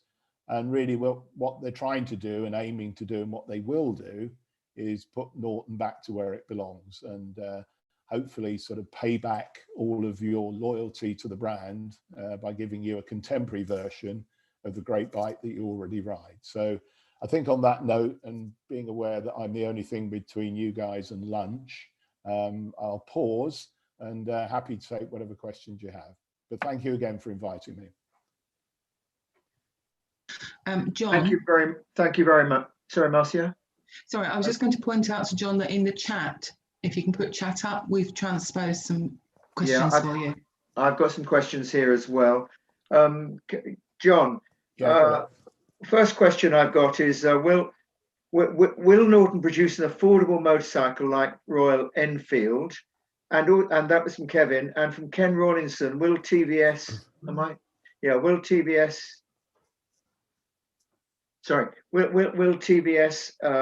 produce an affordable motorcycle like Royal Enfield? And will you be producing, from Ken Rawlinson, will TVS Norton be producing a modern equivalent of the 650 SS Norton, as Triumph have done very successfully with the Bonneville? So I think in a sense they're linked, although the Bonneville and the Royal Enfield are not quite the same in terms of cost and quality. Yeah, I think the underlying sort of philosophy around product development is, firstly, the bikes are going to be good. You know, whatever we build, the bikes have got to be good. They've got to be fit for purpose. They've got to do the job they're designed for. The second thing is they've got to be true to Norton. So, you know, those are the two filters we're going to apply to all the product development we do in the future. As I said earlier, we're working on Atlas V4RR. We're looking at product offerings around those and around the existing SS. And we're now just beginning the process of saying, okay, what does the long-term product look like? We're doing some external work to try and understand what the stretch of Norton can be. We have a pretty good idea based on the past as to what the key characteristics of a good Norton are. But when we're talking to younger, you know, contemporary audiences who perhaps don't have the direct product experience of Norton that you have, you know, what is it that a Norton should be like for the future? You know, what should an electric Norton be like, for instance? That's some of the one of the big challenges we'll face in the future. So we'll go through that process, and if we think there's a sustainable business for us in a certain area where we can be true to Norton and deliver a product that works for the customer, we'll enter that market. Because if we are to be the brand we want to be, up there competing with the best in the world, we're going to have to serve a much bigger market than we served in the past. But we have to stay true to the principles I've just said. So no specific response to those two questions, but that's the approach that we will take on this. Okay, couple of quick fire ones, John. Yeah. Will the next new you sort of covered this to some extent, will the new HQ in Brum be open to club visits in the future? And the other one is, will you be opening a dealership in Scotland? Right, two very different things. I think the first thing is in the design of the process, we've already thought about ways in which we can entertain groups and individual visits, and particularly around the owners club, because we know there'd be a lot of interest. So we are, without interrupting production, without having too many of our people constantly bombarded with interesting questions from our owners, we're going to try and find a way of managing both working time visits, probably small groups, but also try and run events. We've got some ability on the site to do that. It's a 24/7 site, so we're hoping to run events on a broader basis so we can get more people onto the site. But yeah, both types of visit, individual and larger group ones, are in our plans. And as soon as we're heading towards an official opening of the building, probably towards the end of May, early June, and at that time we'll start announcing through the club what capabilities there are for you to come and visit us. In terms of dealers, yes, if I can just interrupt there, because Ian Loram has also asked the question of how long before you have dealers in different regions, please. So that alongside about Scotland as well. Yeah, we're going through the process. It's one of the big jobs to be done, is to design exactly how we create a distribution network. Now, in the interim, we're going to be quite small scale. And all my experience of dealers through the car business and the bike business is, at one end you have the passion, at the other end you have the economic reality, and you have to get both of those pieces right. So we're looking for distribution partners that can have the requisite passion, but places and economics where we can make sure that the dealer is earning enough money from the franchise to do the right things for the franchise and pay back the investment. So we're going through that process at the moment. We haven't made any final decisions yet. In the very short term, we're going to have a limited amount of product to sell. We're probably going to be delivering the orders we have on a direct to customer basis. Most of the orders that we have in our system that were collected during the old Norton days were actually placed directly on Norton. So we'll manage most of those on a direct basis. But probably by the end of this year, we'll have determined exactly how we want to go forward with our dealer organisation. I've got a couple here, link questions, one from Kevin, one from Nick Harwood. Kev's is there really a future when petrol engines are being phased out? And the other one is Triumph have committed, from Nick, committed to having electric models to mirror their existing petrol range. How will Norton address this? Yeah, I think it is undoubtedly a challenge. So much of the look, sound, feel of a motorcycle comes, through the internal combustion engine, and the issue is not how you replicate that feeling with an electric motor. It's how you create a really good motorcycle with an EV platform, and that's the piece we've got to be working on. If you look at what's going on around the world, there's a lot of work on commuter motorcycles and scooters, and it's very obviously a good idea. It's there as a piece of transport. It's smoother, it's easier to ride, it's cleaner, it works in cities, all those things. But when you get into premium motorcycles, just putting that sort of EV drivetrain into it's not going to do the job. We are in the process. One of our key hires is an EV expert. Comes from the premium engineering segment on vehicles, and TVS are already engaged in EV development, and between those two things we will get a really good Norton with an EV drivetrain, I don't know how we'll do it technically yet, but that's the challenge we're setting ourselves, and we've got to do that. Sorry, there was another part to the question. I've just slipped my mind. My screen's just vanished. This happens every now and again. There was also one from Tony Harris about whether you're going to continue to manufacture in the UK, or will production be eventually moved to India, or will all the parts be made in India? Right.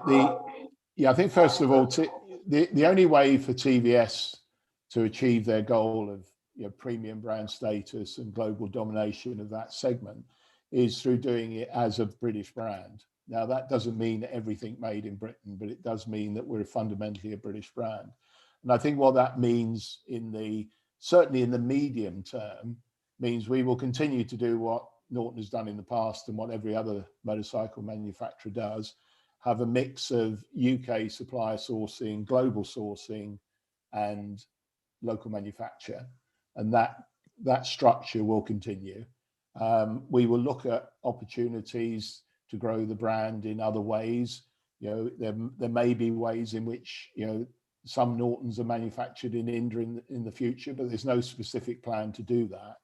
And the essence of our success is that we can only be a success by building Norton back to being a great British company that has a global footprint and sells throughout the world as it always has done. And we will buy components as every other manufacturing company in the bike industry and the car industry on the basis of best source of supply.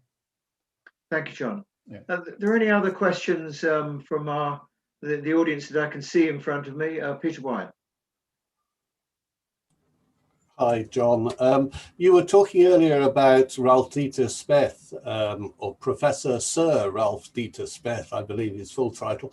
And he's well known as being the managing director, or was the chief exec of Jaguar Land Rover for 10 years and brought in their electric vehicles. How do you see him fitting into the TVS setup, and particularly with Norton? I know you're obviously an interim CEO, but I mean, do you see him coming back over here? Well, I think firstly, Ralph has retired, and that's why he stepped down from CEO of JLR. And he has been an advisor to TVS through this process with Norton. And his role is very much non-executive, and he's got no plans to come back into an executive role.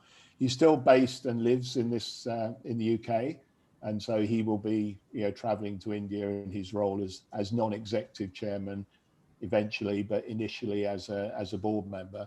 And I think the benefit to us is a real appreciation of an international brand and how to build the engineering and the brand aspects.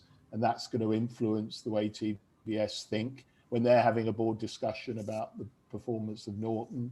Is very, very, very beneficial to have Ralph's knowledge and wisdom and experience, being brought to bear on those discussions, and having someone there who's been on the journey of helping an Indian company be a real success with a great British brand. I think that's immensely beneficial to Norton.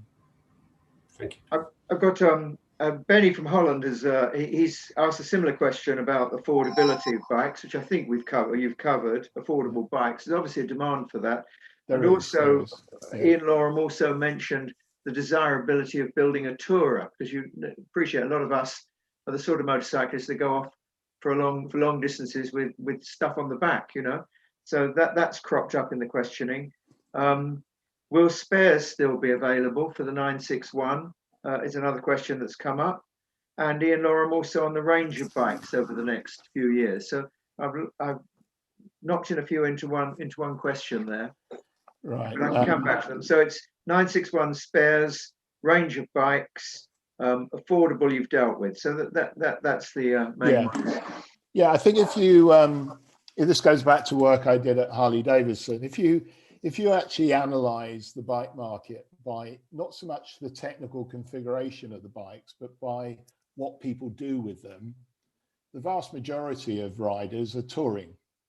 They're going on journeys. You can say commuting is a version of touring, but fundamentally people are touring, they're not racing their bikes, they're not off-road all the time. That is the sort of center of what customers do, and they can do that in a variety of motorcycle configuration. So if you're talking about a Harley Davidson Electra Glide, it's unlikely that Norton's going to produce one of those. But if you look at more conventional sort of European touring configurations, sports tourers, adventure tourers, that sort of thing, I think that's going to be very much at the heartland of what we do. We've obviously got the racing end of the business, the high performance sport business, which is part of our DNA, something we are going to go back into when we can find the appropriate way of doing it. But at the heart of the brand is we want bikes that are ridden by a large range of people who recognize the value of the Norton brand. On the spares side, there was no real spares operation at the old Norton. Parts were procured either out of the production supplies, or if a customer ordered something that wasn't in stock, we'd find a supplier and post it to a customer. So it was very fragmented. We've just put in place the building blocks for a parts operation. We've employed a couple of people to start building that up. And the plan is for us to provide exactly what you'd expect from Norton, a good parts and service operation. How far back we go and how we do that is not clear. But as we are selling 961s, then these are bikes that were built in recent times by old Norton, they will be available, and we'll be seeking to improve the availability of those parts. Okay, thank you. Any others from our audience? I think perhaps one more question. Peter Scatchard. You're on mute, Peter. You're still on mute, Peter. Better. That's it. Right, okay. John, I'm sure others will say the same thing, but I'd like to start by saying a huge thank you to you coming along and spending much of your Sunday chatting to us lot. It's very much appreciated, and it's quite a noticeable difference from previous incarnations that we're seeing there. So I think we're very grateful for that. Secondly, I note with interest your recent registration of names. So, of course, your electric bike has got a built-in advantage over everybody else, hasn't it? Once you bring it out with the Electra. Yeah, exactly. Which is great. The other thing I wanted to say was, I also note that you have made small revisions to the Norton logo as well. Could you just give us a bit of background on that? Yeah, I think one of the areas of review early on was how we want to be portrayed. Now, the thing with Norton is that you've probably got one of the longest standing logo styles and identity systems in the motorcycle car business in most industries. So we wanted to modernize it. There were quite a few people internally who felt that the logo changes that had been made by the previous company weren't particularly elegant. They were a bit clumsy. They didn't print very well. They didn't go very well on the bike. So we looked at a range of options, and you'll be pleased to know that we ruled out the really radical revolutionary ones and opted for one that really was just to make sure that the logo system and the corporate identity system, hung together better, worked better on digital media.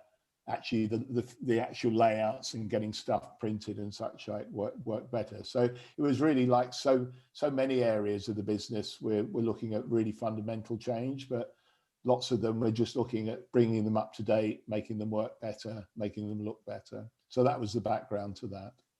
It's interesting, isn't it, John, that the Norton is the only motorcycle that if somebody suddenly arrived from 1915, they would recognize the badge now, wouldn't they?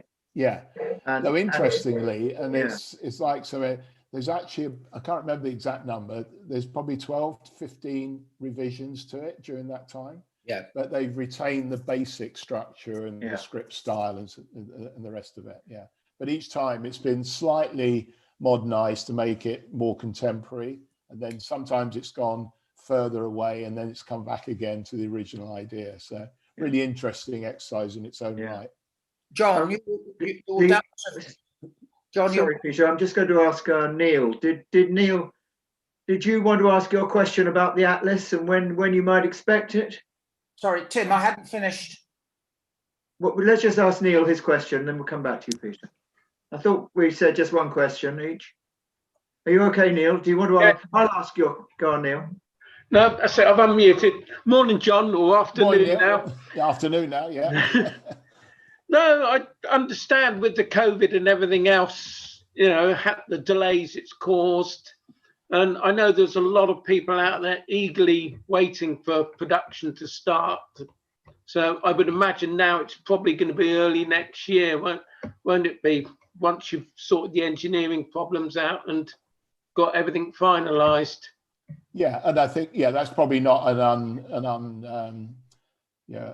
probably not an unfair sort of assessment of it. I think we're not definitive yet because we're still putting together the program to actually determine the work and how we're going to get it done on these bikes.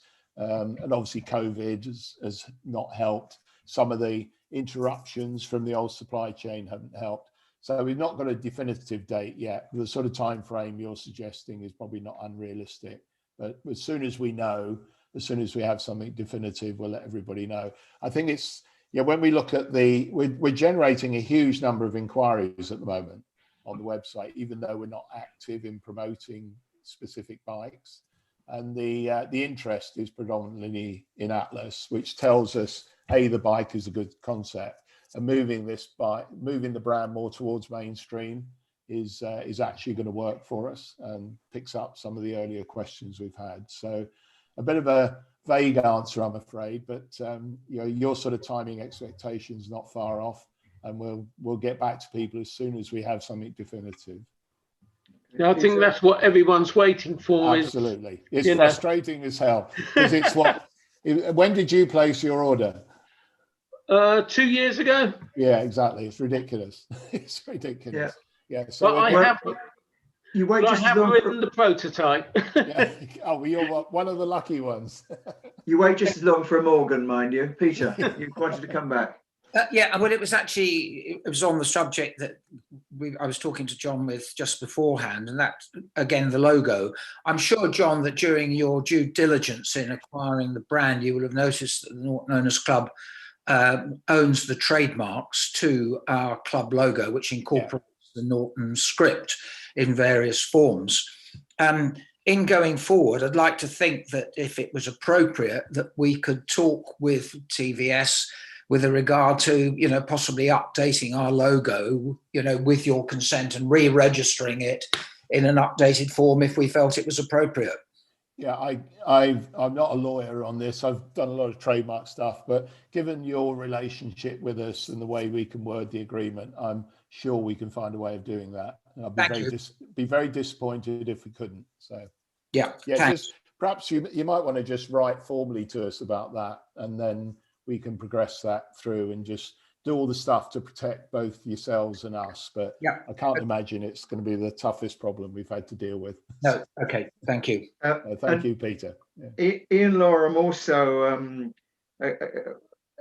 says, let me just scroll this. Anyway, Ian Lorem again comments on, echoes what Peter Scatchard said about how welcome your news is and how pleased the club is to have somebody like yourself and TVS now involved in Norton. So he says his actual words are, we need to say a very big thank you to John for all he's doing and the direction Norton seems to be going.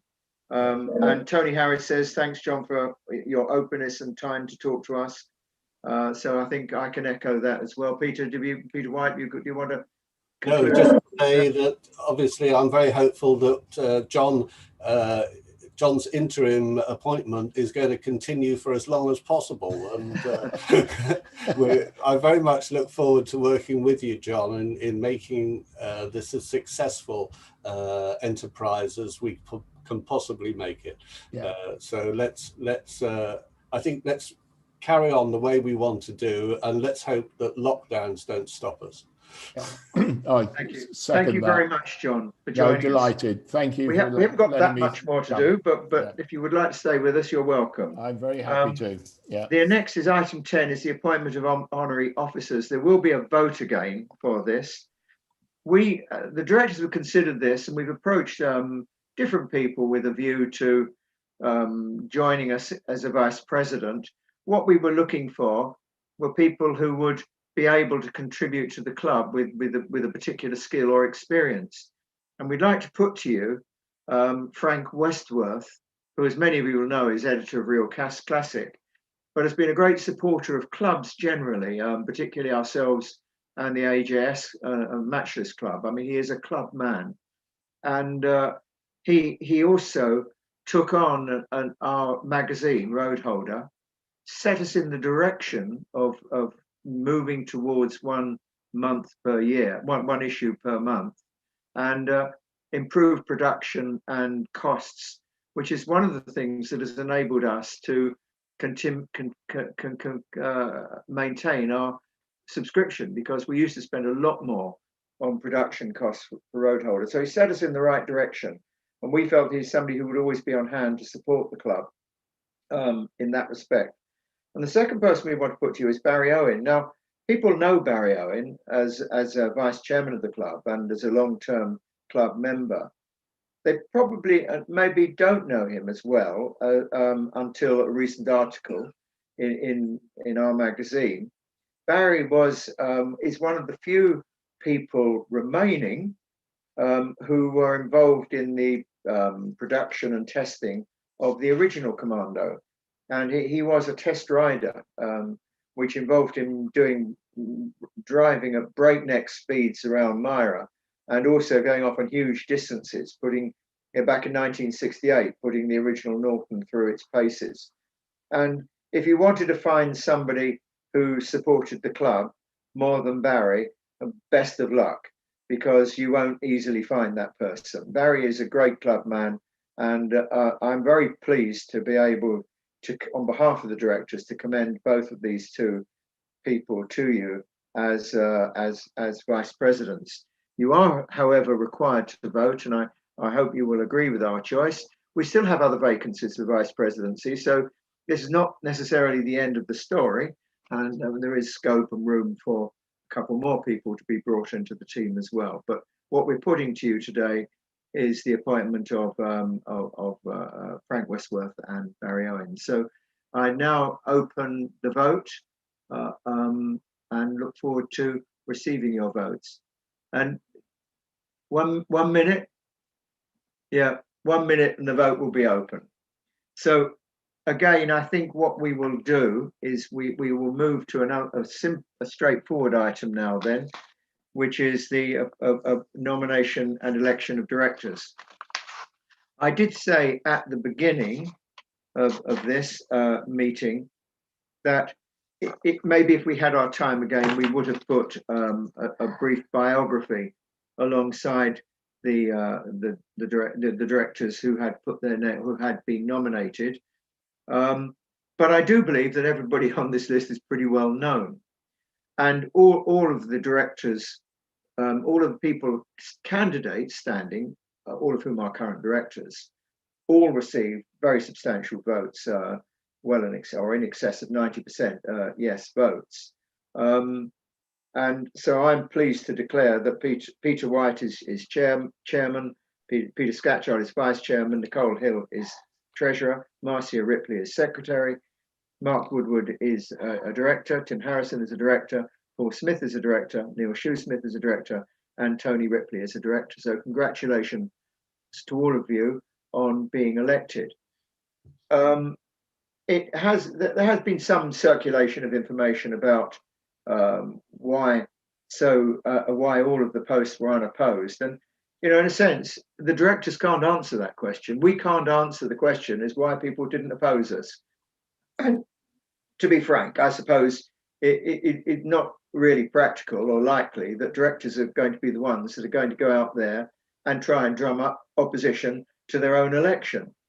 But we do welcome interest. We have put out a lot of a number of adverts seeking people to come on board, and we've received some positive responses. We do have people now on board doing jobs, and hopefully those are that we didn't have 2 years ago, and hopefully those are the people who will in the future be our potential director candidates. So we are in, we do want to expand our not expand our number of directors, but we do want to expand the number of people volunteering and doing work for the club.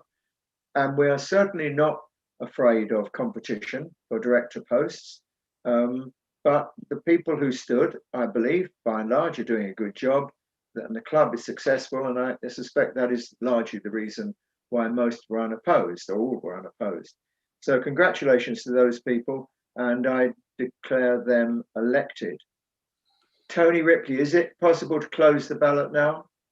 We're there. So the vote for the honorary officers is now closed, and we will no doubt receive the vote very shortly. Right, we have recognition and awards. We are. Is this when I hand over to you, Peter? No, I do this first. I do this first. Yes, absolutely. I do this first, it would appear. So recognition awards. The directors have considered this, and we would like to put to you that Colin Cheney be awarded the John Hudson Award. Thank you, Marcia. Colin Cheney was secretary for a number of years. He is the branch secretary of the Northampton Leicestershire branch.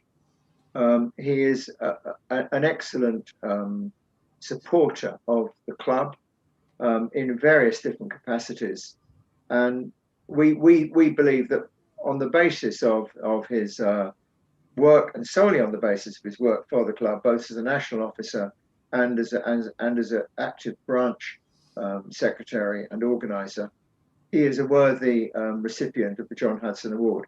Colin has also gone through quite a difficult time health-wise recently, and so we would wish him well in that respect as well. So hopefully we agree to John Hudson Award being awarded to Colin Cheney. I don't think this requires a vote, does it, Marcia? No. And that is an award made by the directors.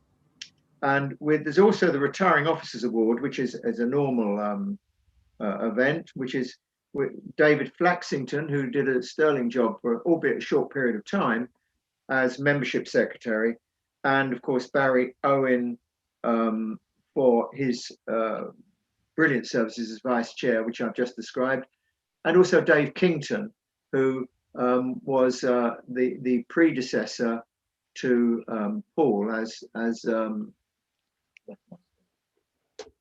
his webmaster. I'm following the notes here, right? You give me the wrong notes then, okay? Anyway, sorry, Peter. If I've taken you, I tried to, you said I might have stolen your thunder. You're quite... two separate notes. So look, do feel free to repeat all of that, but let me say that first of all, it's my duty now to hand over to Peter White as the incoming chairman. Peter has been previous secretary of the club. He, I believe, set up and certainly was instrumental in the setting up of the Surrey branch, which, as we've heard earlier, is one of the most successful branches in the club. And Peter had got the ball rolling there. He has, I can't tell you how much help Peter has been to me personally, and I believe to others sitting in there, Marcia and others, and Tony. Tremendous help in terms of organising, arranging things, making us sure that we knew where we were going with the club, and I can't compliment him enough on his commitment to us and to everything that we do. I remember when Barry Owen, when I first took on this job, and Barry Owen was vice chair, he took me aside. He said, Peter had just left the executive at that point. He said, I could never have done, because he had to act as chair when Norman Norton was not unwell. He said, I can't tell you how much help Peter White was to me through that year, and that you can rely on him in the future should you ever need assistance and help. And he was surely right about that. So Peter, I think we've elected by 94 votes to 4, I believe, or over 90% of the votes. We have we've agreed to the appointment of honorary officers, which is my last act, apart from the one that I shouldn't have done. And, you see, I can't give up, Marcia. I mean, you're looking at me. I can't give up. You see, that's the trouble. I think I'll just stay here and carry on. So I'm handing over to you now, Peter, and thank you for standing and for everything that you've done for the club and everything you've done to assist me personally in my role as chairman. Well, thank you, Tim. I don't know if everybody can hear me at the back, but first of all, I'd like to thank everybody for your support. And I'd like to very much thank Tim for not only his chairing of what has been quite a difficult exercise today, but really for the last 10 years that he has given a huge contribution to the club. I think we all know how much time serving this club can take, but it's when you talk about decades of work, and it's a completely absorbing thing which takes over your entire life, is all I can say. And I'm grateful, so grateful to Tim for a huge contribution that he's made, and I'm so glad that he's agreed to stay on as a director this year, and let's hope that he will stay on for as long as he can. Can I, in taking up the role of chairman of this club, I'm very much aware of the privilege and the honour that you're bestowing upon me, and obviously I hope to do my best in making sure that I get that right. But I also know that I'm not going to be able to do it without your help and without the help of the board and my friends and colleagues here, and also, of course, the members of the club, because we're not always going to get it right, but we do hope that you'll continue to let us know when we don't get it right. And I want you to know that I'm always open to that. I first became, a little bit of background, if you like, about me. I became a biker when I was in my teens, a spotty 16-year-old with a rattly old BSA C15. But the motorcycle which I always wanted, and which I had, drew on the back of my school exercise book, was a Norton Commander. And the Norton Commander, of course, was coming out just at that time, in 1968-69, when I left school. And it took me 30 years before I actually was able to buy one. And I have to say, I'm now on my third Norton Commander, and I still love them to bits. I think that pride of ownership is really what makes me motivated towards doing things for this club. I think motorcycling has been an incredibly important thing for my life. It's far more than just personal transport. Someone once said that you rarely see a motorcycle outside the psychiatrist's office because it's so good for your head.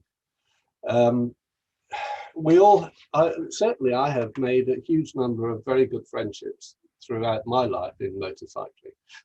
And we all come together because of that same pride of ownership. So my intention as chairman is to work towards making membership of the Norton Owners Club as indispensable to our members as pulling on their most comfortable gloves, an essential piece of kit. And to do that, I'd like to move us towards offering an ever improved service along the lines of, from the cradle to the grave. Well, perhaps not the cradle to the grave, but from purchasing your bike to selling it, let's say. So what is that going to mean? Obviously, improved technical support, NOC spares more and better. I hope other things as well. Why not a club breakdown service or something that we can offer in that way? And we were talking about it yesterday in the branch secretaries meeting. So the last 18 months has been a very difficult period for all of us. And as Mike Jackson said in his video, it's perhaps been less of a problem for us old classics than it has been for the younger members. But it certainly provided us an opportunity to do some soul searching about what's important in our lives. And some of us have been doing some soul searching about what's the future of the Norton Owners Club. We did a survey, if you remember, back in August of last year, had a fantastic response. 40% of people that we sent out the thing to responded. And it came back with some very interesting information, particularly about the age of our members, and also about how important they feel about the local events that we keep running, and to make sure that we do as much technical support as we can.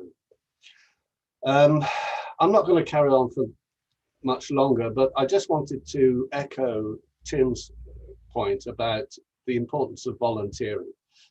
We had news from VMCC, the Vintage Motorcycle Club, about their problems as an organisation, and I don't want to say much about that, apart from to say that I think they've had problems because they don't have enough volunteers and they have too much overheads, and overheads of officers and staff and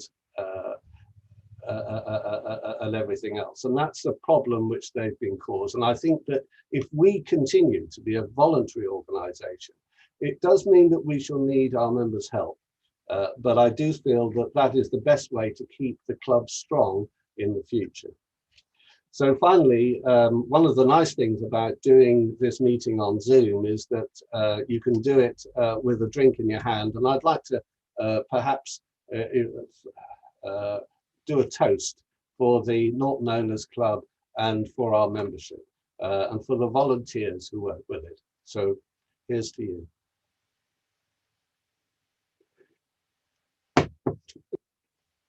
Thank you. Okay, now Tim's, as he said, managed to steal my thunder on the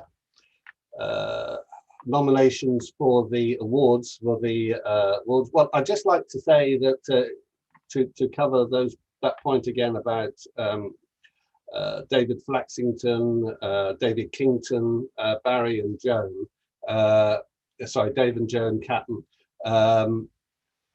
and the contribution which they made. We are now trying to go over to a cut glass half pint mug, and I don't know if I can share my screen to actually show what that looks like, but I'll do my best. Does that work? So you can get an idea of what it looks like. Yeah, Mark's there, Peter. Thank you. Peter, why is it only a half pint mug? Well, indeed, good question. I mean, certainly, I think we could do better, but perhaps, you know, in these days of temperance, Peter, we'll have to Rubbish. cope with that. So let me just say that we are doing those jugs for a number of our outgoing officers, and I hope that they like the look of them.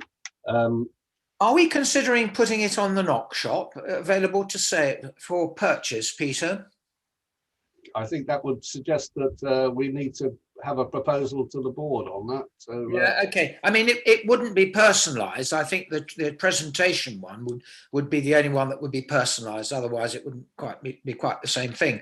But having an NOC beer mug, nice beer mug, I would have thought would actually add lustre to our cluster. Great. Well, it will be interesting if any of our members who are viewing on YouTube today would like to, if they think that they would be interested in that, perhaps they'll let us know. Okay, so it just comes to, at this stage, asking for any other business. And I think the main one is about obviously the whether or not we want to have a quick poll about people's experience of today's meeting. I have to say it wouldn't be perhaps as positive as maybe we would have liked, but I hope over the next few weeks we'll find out how you felt about it. Sorry, Marcia. We're not sure if we can actually do that, I'm afraid. Yeah, we might be able to do that through the Civica site. I can try and do a little poll, but unfortunately, with things going wrong. Yeah, I think with things not working as the way they should do, let's not push our luck. I'm going to send out a report to everybody at some point to say what we believe went wrong, and apologise. We do not believe it was our end, but this is the first time we've done such a thing. And if we do such a thing again, it will be somewhat smoother, I am sure. All the practices, as you know, went very smoothly. It's just life that when we come to do it for real, it goes wrong. Okay, I want to hand over to Peter. You've got a point.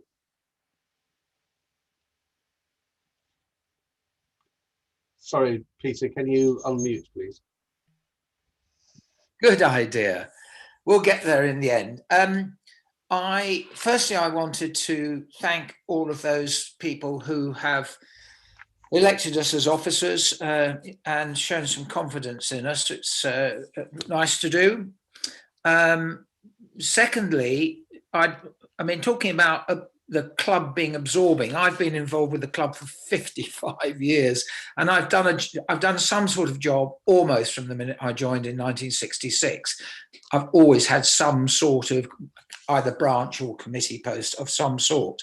And prior to that, interestingly, my very first motorcycle, talking about your episodes, Peter, was the very Royal Enfield 125, which features in the current road holder. How spooky is that? I mean, not many people know about those because everyone had Bantams, which was my second bike. So I thought that was rather a nice closing of the loop there, that thing covering the Royal Enfields. And that brings me to my next point. I wanted to thank all the other board members that I've been working with since we were elected as directors. And I also wanted to reiterate the praise for Mark Woodward and what he's done with Roadholder. And I really liked the point that Mike Jackson made when he said that he's been a gem, because of course that's rather a nice feedback to Jem Nichols all those years ago, who did a lovely job as editor as well. So I thought that was very nice. And I think we're probably done with all the thanks now, unless you had a particular question. I will have one specific thing just to make to the membership as a whole. When we talked about setting up the limited liability company, I'd remind every member that it not only protected the management of the club, now the directors, but it protected each and every member of the club, all 5,000 of you out there. If anything went the wrong way with the club, you would never have to shell out more than £1. So it's an important protection measure, not just for the directors and managers, but also for every member. Okay. Thank you, Peter. I think that's very helpful. Okay, well, it just leaves it to me to close this meeting then, unless, sorry, Tim? I can't hear you, you're muted. Oh, Peter, can I just say a quick word? Yes, by all means, Mark. For anybody who's interested, well, I've had quite a few people saying they're interested in buying these online books. If you can see, that's the singles book. That's a draft copy of it. It's quite a substantial thing, but that's just to give you some idea of what it will actually physically look like. That's all I wanted to say. Thank you, Mark, and be interesting to see that one shown on the website soon, I hope, and in Roadholder. Marcia, do we have any other questions? No. Okay. All right. Well, let's close it down then. So thank you very much, everybody, for staying with us on this first online annual general meeting for the Norton Owners Club. It's been quite an issue for us, and I'm particularly grateful to Tony and Marcia Ripley, without whose help this would never have happened, I can assure you.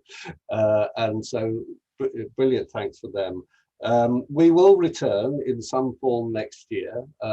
My guess is it will, if possible, we will try to go back to a far more traditional form of AGM, although we may wish to keep elements of the online experience if that has been felt as being worthwhile. So with that, thank you all very much, and we'll hope to see you again soon.